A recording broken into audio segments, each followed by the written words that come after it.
மக்களே, என் பேரு biscuit Kumar. PK. இவன் பேச்ச கேட்காதீங்க, லைஃப் வேஸ்டா போயிடும். உங்க லைஃப்ல நீங்க வேஸ்டா போகணுமா, நாசமா போகணுமா, மத்தவங்க குழப்ப கெடுக்கணுமா? இது மூணு ஒண்ணுதானே. நான் அது சொல்ல விடு.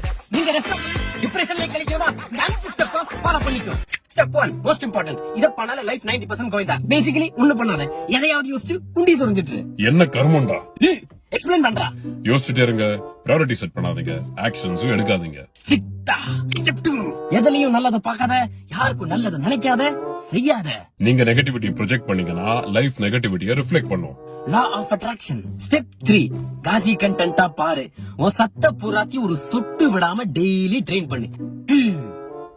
Energy and dopamine levels deplete பண்ணிருங்க. ஸ்டெப் 4 பணத்தை சேர்த்து வைக்காதீங்க. பைனான்சியல் கோல்ஸ் இருந்தா அது இம்ப்ளிமெண்ட் பண்ணாதீங்க.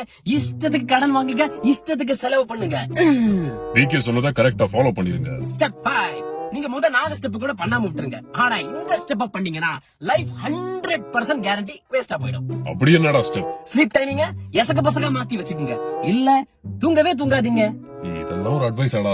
ஹெல்த்தா பேச நானே டாக்டர் பாலா, இல்ல மோட்டிவேஷனா பேச சுதர்சன் கணபதியா, இல்ல வண்டையா பிசினஸ் ஐடியா கொடுக்கிற சிறந்த கணவியா? நான் நெகட்டிவிட்டி நாயகன் பிகே. போதும்டா டப்பி சாத்திட்டு கிளம்பு. சரி, இப்ப யாரும் ஃபாலோ பண்ணலனா? ஃபாலோ பண்ணலனா சாவ விடுறேன். வாழ்க்கை அமோகமா இருக்கும்.